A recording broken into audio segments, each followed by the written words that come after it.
ನಮಸ್ಕಾರ. ರಿವ್ಯೂ ಚಾನಲ್ಗೆ ಸ್ವಾಗತ. ನಾನು ಸೌಖ್ಯ ಗಾಂವ್ಕರ್. 30 ಎಂಪಿಗಳು NDA ತೆಕ್ಕೆಗೆ ಇದೇ ತಿಂಗಳು ಅನ್ನುವಂಥ ಒಂದು ಸುದ್ದಿ ಈಗ ರಾಷ್ಟ್ರ ರಾಜಕಾರಣದಲ್ಲಿ ಸಂಚಲನ ಸೃಷ್ಟಿ ಮಾಡಿದೆ. ಯಾರ್ಯಾರಿಗೆ ಹಾಗಾದರೆ ಮಂತ್ರಿ ಆಫರ್ ಫಿಕ್ಸ್ ಆಗಿದೆ? ಯಾವ ಸೈದ್ಧಾಂತಿಕ ವಿರೋಧಿ ಪಕ್ಷಗಳು NDA ತೆಕ್ಕೆಗೆ ಬೀಳೋದಕ್ಕೆ ಸಜ್ಜಾಗಿರೋದು? ಹಾಗಾದರೆ ಈ ಸುದ್ದಿ ಕೆಲವು ದಿನಗಳ ಹಿಂದೆ ಸದ್ದಾಗಿತ್ತು, ಎಲೆಕ್ಷನ್ ಎಲ್ಲ ಆದಾಗ, ರಿಸಲ್ಟ್ ಎಲ್ಲ ಬಂದಾಗ. ಬಟ್ ಈಗ ದೊಡ್ಡ ಮಟ್ಟದಲ್ಲಿ ಮತ್ತೆ ಸಂಚಲನ ಸೃಷ್ಟಿ ಮಾಡ್ತಿದೆ. ಆಗಸ್ಟ್ ಮುಗಿಯೋದ್ರ ಒಳಗಡೆ ಇಲ್ಲ ಸೆಪ್ಟೆಂಬರ್ ಮೊದಲ ವಾರದಲ್ಲಿಯೇ ಇದು ಫೈನಲ್ ಆಗಲಿದೆ ಅನ್ನುವ ಸುದ್ದಿ. ಏನದು ಡೀಟೇಲ್ಸ್ ಇಡ್ತಾ ಹೋಗ್ತೀವಿ. 30 ಸಂಸದರು ಅಂದರೆ ವೆರಿ ಬಿಗ್ ನಂಬರ್ ಇದು. NDAಗೆ 2/3 ಮೆಜಾರಿಟಿ ಹತ್ತಿರ ಆಗೋದಕ್ಕೆ. ಈ ಸೆಷನ್ ಅಂತೂ ಡಿಲಿಮಿಟೇಷನ್ನು, ಮಹಿಳಾ ಮೀಸಲಾತಿ ಇದು ಯಾವುದು ಬರಲೇ ಇಲ್ಲ. ಬಿಕಾಸ್ ಇದು CJP ಹೋರಾಟದಲ್ಲೇ ಬಲಿಯಾಗೋಯಿತು.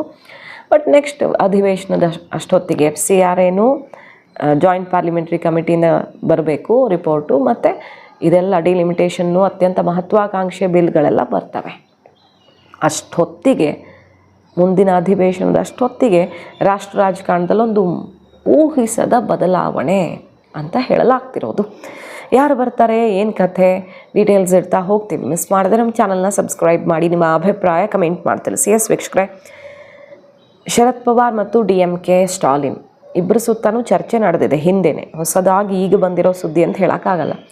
ಯಾವಾಗ ಎಲೆಕ್ಷನ್ ಆಯ್ತಲ್ಲ ತಮಿಳ್ನಾಡಿನಲ್ಲಿ, TVK ಕಾಂಗ್ರೆಸ್ ಒಂದಾದರೂ ಆಗಲೇ ಈ ಸುದ್ದಿ ಬಂದಿತ್ತು. ರಿವ್ಯೂ ಇದನ್ನು ಎಕ್ಸ್ಕ್ಲೂಸಿವ್ ಆಗಿ ಇಂತಹ ಮಾತುಕತೆಗಳ ದಟ್ಟ ಸಾಧ್ಯತೆ ಏನೇನು ಆಗ್ತಿದೆ ರಾಷ್ಟ್ರ ರಾಜಕಾರಣದಲ್ಲಿ ಅನ್ನೋದನ್ನು ರಿಪೋರ್ಟ್ ಇಟ್ಟಿತ್ತು. DMK ಅಷ್ಟು ಸುಲಭವಾಗಿ ಎಲ್ಲ ಕಂಡೀಷನ್ನೇ ಇಲ್ಲದೆ ಸೇರಿಬಿಡುತ್ತಾ? ಖಂಡಿತವಾಗಿಯೂ ಅವ್ರ ಕಂಡೀಷನ್ಸ್ ಇವೆ, ಇಲ್ಲ ಅಂತಲ್ಲ. ಬಟ್ ಶರದ್ ಪವಾರ್ ಮತ್ತು ಸ್ಟಾಲಿನ್ ಮಧ್ಯೆನೂ ಮಾತುಕತೆ ಆಗ್ತಿದೆ. ಶರದ್ ಪವಾರ್ ಅವರೇ ಸ್ಟಾಲಿನ್ ಜೊತೆಗೆ ಕೆಲವು ಇಂಟ್ರೆಸ್ಟಿಂಗ್ ವಿಚಾರಗಳನ್ನು ಚರ್ಚಿಸ್ತಿದ್ದಾರೆ. ಇಬ್ಬರು ಸೇರಿ ಏನೋ ಒಂದು ದೊಡ್ಡ ತೀರ್ಮಾನ ತಗೊಳ್ತಿದ್ದಾರೆ ಅನ್ನೋದೊಂದು ಸುದ್ದಿ. ಆದರೆ NDA ಪ್ರಮುಖ ನಾಯಕರ ಜೊತೆಗೆ ಮೀಟಿಂಗಲ್ಲಿದ್ದಾರೆ. ಇಬ್ಬರು ನಾಯಕರು ಅಂತಿಮ ಸುತ್ತಿನ ಕ್ಲೈಮ್ಯಾಕ್ಸ್ ಮಾತುಕತೆಯಲ್ಲಿದ್ದಾರೆ ಅನ್ನೋದು ವಿಚಾರ.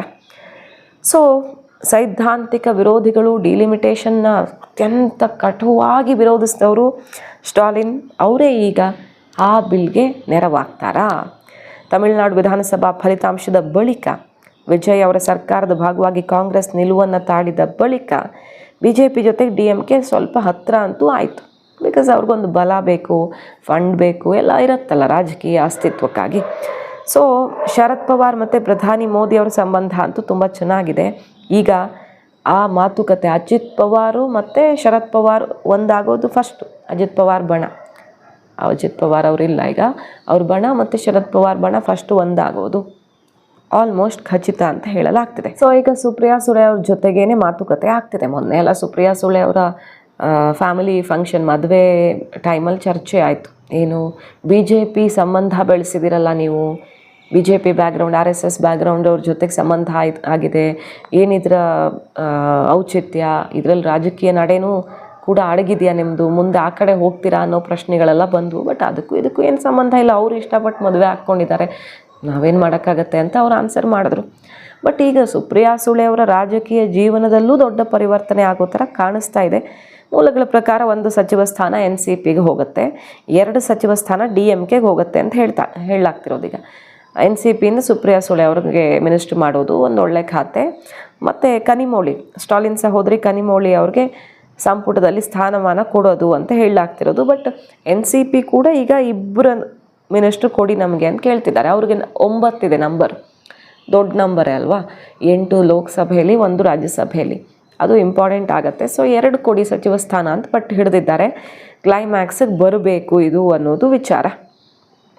DMKಲಿ 2 ಆಲ್ಮೋಸ್ಟ್ ಫೈನಲ್ ಅಂತ ಹೇಳಲಾಗ್ತಿದೆ, ತಿರುಚಿ ಶಿವ ಮತ್ತು ಕನಿಮೋಳಿ. DMKಯ ತಿರುಚಿ ಶಿವ ಮಂತ್ರಿ ಆಗ್ತಾರೆ, ಮತ್ತು ಸ್ಟಾಲಿನ್ ಸಹೋದರಿ ಕನಿಮೋಳಿ ಅವ್ರಿಗೆ ಒಂದೊಳ್ಳೆ ಖಾತೆಯನ್ನು ಆಫರ್ ಮಾಡಲಾಗಿದೆ ಅಂತ ಚರ್ಚೆಗಳು ಕೇಳಿ ಬರ್ತಾ ಇರೋದು. ಈಗ ಒಟ್ಟು ಈ 3-4 ಮಂತ್ರಿಗಿರಿ ಇವ್ರಿಗೆ ತೆಗೆದಿಟ್ಟರೆ ಸೈದ್ಧಾಂತಿಕ ವಿರೋಧಿಗಳು ಕೂಡ ನರೇಂದ್ರ ಮೋದಿ ಅವರ ಜೊತೆಗೆ ಸೇರಿದಂತಾಗತ್ತೆ. ಒಂದು ಬಹಳ ದೊಡ್ಡ ರಾಜಕೀಯ ಸ್ಥಿತ್ಯಂತರ ಇದಾಗತ್ತೆ. ಶರದ್ ಪವಾರ್ ಅವರು ಅಡ್ಜಸ್ಟ್ ಆಗಿಬಿಡ್ತಾರೆ. ಅವ್ರ ರಾಜಕೀಯ ಇತಿಹಾಸ ನೋಡಿದ್ರೆ ಅವರು ಬಹಳ ಚಾಕಚಕ್ಯತೆಯಿಂದ ಒಂದೊಂದು ಹೆಜ್ಜೆನೂ ಇಡ್ತಾರೆ. ಈಗ ದೇವೇಗೌಡರಿಗೆ ಹೋಲಿಸಲಾಗತ್ತೆ ಇಲ್ಲಿನವರು ಅಂತ ನೋಡಿದ್ರೆ.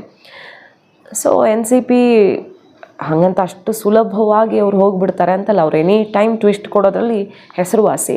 ಮಾತುಕತೆ ಅಂತೂ ಫೈನಲ್ ಸ್ಟೇಜಲ್ಲಿದೆ ಈಗ. ಈ ಬೆಳವಣಿಗೆ ಫೈನಲ್ ಆಗಿಬಿಟ್ರೆ ರಾಷ್ಟ್ರ ರಾಜಕಾರಣದಲ್ಲಿ NDAಗೆ ಒಂದು ಊಹೆ ಮಾಡಿದಂತಹ ಬಲ ಬರುತ್ತೆ. ಯಾಕಂದರೆ ವೆಸ್ಟ್ ಬೆಂಗಾಲಲ್ಲಿ ದೊಡ್ಡ ಮಟ್ಟದ ಬದಲಾವಣೆ ಆಯಿತು. ಎಲೆಕ್ಷನ್ ಬಳಿಕ BJPಗೆ ಸಿಕ್ಕ ಬಲ, TMC ಸ್ಪ್ಲಿಟ್ ಆಗಿದ್ದು, ಮಮತಾ ಬ್ಯಾನರ್ಜಿ ಅಸ್ತಿತ್ವವೇ ಅಳಿಸೋಯ್ತು. ತಮಿಳ್ನಾಡಿನಲ್ಲಿ ನೆಲೆಯೂರೋದಕ್ಕೇ ಆಗ್ತಿಲ್ಲ. AIADMK ಅವರು ಸ್ವಲ್ಪ ವಿಜಯ ಕಡೆಗೂ ಆಲಿದ್ದಾರೆ, ಅಲ್ಲೂ ಸ್ಪ್ಲಿಟ್ ಆಗಿದ್ದಾರೆ. ಹಾಗಾಗಿ ತಮಿಳ್ನಾಡಿನಲ್ಲಿ ಈಗ DMKಯ ಜೊತೆಗೆ BJP ಹೆಜ್ಜೆ ಹಾಕಿದ್ರೆ ಅದು ಒಂಥರ ಬೇರೆ ಲೆಕ್ಕಾಚಾರ ಆಗುತ್ತೆ. ಹಾಗಂತ BJP ರಾಜಕೀಯ ಅಸ್ತಿತ್ವ ಏನು ಕೊಟ್ಟು ಬಿಡಲ್ಲ ತಮಿಳ್ನಾಡಿನಲ್ಲಿ ಈ ಮೈತ್ರಿ. ಅವ್ರಿಗೆ ತಮಿಳ್ನಾಡಿನ ಅಸ್ತಿತ್ವಕ್ಕಿಂತ ಈಗ ಸೆಂಟ್ರಲ್ ಲೀಡರ್ಶಿಪ್ ಕೈ ಬಲ ಆಗಬೇಕು. ಮಹತ್ವಾಕಾಂಕ್ಷಿ ಐತಿಹಾಸಿಕ ಬದಲಾವಣೆಗಳನ್ನೇನು ಮಾಡೋಕ್ಕೆ ಹೊರಟಿದ್ದಾರಲ್ಲ, ಒನ್ ನೇಷನ್ ಒನ್ ಎಲೆಕ್ಷನ್ ಮುಂದಿನ ಸ್ಕೀಮ್ ಇದೆ, ಅದನ್ನು ಕೂಡ ತರೋದಕ್ಕೆ ಪ್ಲ್ಯಾನ್ ಆಗ್ತಿದೆ. ಈಗಾಗಲೇ ತಯಾರಿಗಳಾಗಿವೆ. UCC ಪಾಸ್ ಮಾಡಬೇಕು, ಯೂನಿಫಾರ್ಮ್ ಸಿವಿಲ್ ಕೋಡು, ಅದೆಲ್ಲ ಮುಂದಾಯಿತು. ಈಗ ರೈಟ್ ನಾವು ಈಗ ಮುಂದಿನ ಸೆಷನ್ನಲ್ಲಿ ಆಗೋದು ಡಿಲಿಮಿಟೇಷನ್. ಮತ್ತು ಈ ಜನಪ್ರತಿನಿಧಿಗಳು ಸಿಕ್ಕಾಕ್ಕೊಂಡಿದ್ರೆ, ತಪ್ಪು ಮಾಡಿ ಕ್ರಿಮಿನಲ್ ಮೊಕದ್ದಮೆಗಳು, ಅರೆಸ್ಟ್ ಆಗಿ 1 ತಿಂಗಳಾದರೂ ಜಾಮೀನು ಸಿಕ್ಕಿಲ್ಲ ಅಂದರೆ ಅವರು ಹುದ್ದೆಯನ್ನು ಕಳ್ಕೊಳ್ತಾರೆ. ಇಂತಹ ಕಾಯ್ದೆ ಇದು ಕೂಡ ತುಂಬ ಅನಿವಾರ್ಯ ಭಾರತದಲ್ಲಿ ಭ್ರಷ್ಟಾಚಾರವನ್ನು ತೊಲಗಿಸೋದಕ್ಕೆ. FCRA JPC ಕಳಿಸೋ ಅವಶ್ಯಕತೆ ಏನು ಇರಲಿಲ್ಲ, ಪಾಸ್ ಮಾಡ್ಕೊಳ್ಬೋದಿತ್ತು. ಬಟ್ ಇದು ತುಂಬ ಮೇಜರ್ ಸ್ಟೆಪ್ ಅಲ್ವಾ. ಅಲ್ಪಸಂಖ್ಯಾತರನ್ನು ಟಾರ್ಗೆಟ್ ಮಾಡ್ತಿದ್ದಾರೆ ಅಂತ ಮುಗಿಬಿದ್ದಿರೋದ್ರಿಂದ ಆಯಿತು, ಟೈಮ್ ತೊಗೊಳ್ತೀವಿ ನಾವು. ಅಭಿಪ್ರಾಯ ಸಂಗ್ರಹ ಆಗಿ ಎಲ್ಲ ಕೂಲಂಕಷವಾಗಿ ಇದರ ಅಧ್ಯಯನ ಆಗಿ ಆಮೇಲೆ ಜಾಯಿಂಟ್ ಪಾರ್ಲಿಮೆಂಟ್ರಿ ಕಮಿಟಿ ರಿಪೋರ್ಟ್ ಬಂದ ಮೇಲೆ ಪಾಸ್ ಮಾಡೋಣ ಬಿಡಿ, ಚರ್ಚೆಗೆ ಬನ್ನಿ ಅಂತ ಹೇಳ್ತಿದ್ದಾರೆ. ಬಹಳಷ್ಟು ಬದಲಾವಣೆಗಳನ್ನು ಮಾಡ್ಕೊಳ್ಳೋಕ್ಕೂ ರೆಡಿ ಇದ್ದೀವಿ, ಸಲಹೆ ಕೊಡಿ ಅಂತ ಕೇಳ್ತಿದ್ದಾರೆ. ಸೊ FCRA ಪಾಸ್ ಆಗೋದು ಗ್ಯಾರಂಟಿ. ಡಿಲಿಮಿಟೇಷನ್ ಅತ್ಯಂತ ಕಟುವಾಗಿ ವಿರೋಧಿಸಿದ್ದವರೇ ತಮಿಳ್ನಾಡವರು, ಬಿಕಾಸ್ ಸೌತ್ಗೆ ಅನ್ಯಾಯ ಆಗುತ್ತೆ ಅಂತ. ಆದರೆ 50% ಜಾಸ್ತಿ ಆಗುತ್ತೆ, ಎಲ್ಲ ರಾಜ್ಯಗಳಿಗೂ ಸೇಮ್ ಇದು ಅನ್ನೋದನ್ನು ಪಕ್ಕಾ ಮಾಡಿದ್ರೆ ಯಾವ ರಾಜ್ಯಕ್ಕೂ ಅನ್ಯಾಯ ಆಗಲ್ಲ, ಎಲ್ಲ ರಾಜ್ಯಕ್ಕೂ ಒಂದೇ ಕಂಡೀಷನ್ ಅನ್ವಯ ಆಗುತ್ತೆ ಅನ್ನೋದನ್ನು ಲಿಖಿತವಾಗಿ ಬಿಲ್ಲಲ್ಲಿ ಸೇರಿಸಿದ್ರೆ ನಾವು ನೋಡೋಣ ಅನ್ನೋ ಥರದಲ್ಲಿ ಹಿಂಟ್ ಕೊಟ್ಟಿತ್ತು DMK. ಕಳೆದ ಅಧಿವೇಶನದಲ್ಲೇ ಬರುತ್ತೆ ಅನ್ನಲಾಗಿತ್ತಲ್ಲ, ಆಮೇಲೆ CJP ಹೋರಾಟದಿಂದಾಗ ಅದು ಬರಲೇ ಇಲ್ಲ, ಬೇರೆ ವಿಚಾರಗಳಲ್ಲೇ ಮುಗಿದೋಯ್ತು ಸೆಷನ್ನು. ಇದನ್ನು ಪಕ್ಕಾ ಮಾಡಿದ್ರೆ ಅಮಿತ್ ಶಾ ಅವ್ರು ಹಿಂದಿನ ಸೆಷನ್ನಲ್ಲಿ ಏನು ಹೇಳಿದರು, ನಿಮ್ಗೆ ಈಗಲೇ ಕಡತ ರೆಡಿ ಮಾಡ್ಕೊಂಬಂದು ಕೊಡ್ತೀವಿ, ಬರ್ಕೊಂಡು ಬಂದು ಕೊಡ್ತೀವಿ, ಒಪ್ಕೊಳ್ತೀರಾ? 50% ಎಲ್ಲರಿಗೂ ಜಾಸ್ತಿ ಆಗತ್ತೆ, ಈಗಿರೋದ್ರ ಮೇಲೆ 50% ಎಲ್ಲರಿಗೂ ಅನ್ನೋದನ್ನು ಈಗಲೇ ಸೇರಿಸ್ಕೊಡ್ತೀವಿ, ಚರ್ಚೆಗೆ ಇಳಿತೀರಾ ಅಂದಾಗ ಕಾಂಗ್ರೆಸ್ಸು ಇತರ ಪಕ್ಷಗಳದಕ್ಕೆ ಒಪ್ಪಿರಲಿಲ್ಲ, ನೆನಪು ಮಾಡ್ಕೊಳ್ಬೋದು. ಸೊ ಆ ಬದಲಾವಣೆ ಒಂದಾದರೆ DMK ಸಪೋರ್ಟ್ ಕೊಡುವ ಹಿಂಟ್ ಕೊಟ್ಟಿತ್ತು, ನೋಡೋಣ ಚರ್ಚೆ ಆಗಲಿ ಅಂತ. ಈಗ ಅಧಿಕೃತವಾಗಿ NDA ಸೇರ್ಪಡೆನೇ ಆಗತ್ತೆ ಅನ್ನುವ ಚರ್ಚೆ ಶುರುವಾಗಿದೆ. ಬರೀ ಔಟ್ಸೈಡ್ ಸಪೋರ್ಟ್ ಅಲ್ವಾ ಇದ್ದಿದ್ದು ಮಾತುಕತೆ, ಬಟ್ ಔಟ್ಸೈಡ್ ಸಪೋರ್ಟ್ ಅಲ್ಲ, NDAನೇ ಸೇರ್ತಾರೆ ಅನ್ನೋ ಮಟ್ಟಿಗೆ ಒಂದು ಆಶ್ಚರ್ಯಕರ, ನಂಬೋದಕ್ಕೆ ಸ್ವಲ್ಪ ಕಷ್ಟನೇ ಆಗುತ್ತೆ. ಅಂತಹ ಬೆಳವಣಿಗೆ ಆಗುತ್ತಾ ದೇಶದಲ್ಲಿ? ಸುದ್ದಿಗಳು ಬರ್ತಿದ್ದಾವೆ, ಮಾತುಕತೆ ಫೈನಲ್ ಸ್ಟೇಜಲ್ಲಿದೆ ಅಂತ. ಕಾದು ನೋಡಬೇಕು. ಅಂತಿಮ ಕ್ಷಣದಲ್ಲಿ ಬದಲಾದರೆ, ಅಂಥದ್ದೇನಾದರೂ ಡಿಮ್ಯಾಂಡ್ಸ್ ಫುಲ್ಫಿಲ್ ಆಗದೆ ಟ್ವಿಸ್ಟ್ ಸಿಕ್ಕಿದ್ರೆ ಕಾದು ನೋಡಬೇಕು. ಬಟ್ ರಾಜಕಾರಣದಲ್ಲಿ ಏನು ಬೇಕಾದರೂ ನಡೆಯುತ್ತೆ, ಬರೀ ಅಸ್ತಿತ್ವಕ್ಕಾಗಿ ಅನ್ನೋದಂತೂ ಇದರಿಂದ ಗೊತ್ತಾಗ್ತಿರೋದು. ಯಾವ ಸಿದ್ಧಾಂತನೂ ಇಲ್ಲ, ಬದನೆಕಾಯಿನೂ ಇಲ್ಲ ಅಂತ. ಇದಾಗಿಬಿಟ್ರೆ ಜನ ಎಲ್ಲ ಇದನ್ನು ಅರ್ಥ ಮಾಡ್ಕೊಂಡು ಬಿಡಬೇಕು. ರಾಜಕಾರಣದಲ್ಲಿ ಇರೋದಿಷ್ಟೇ, ಅಧಿಕಾರ, ಅಸ್ತಿತ್ವ.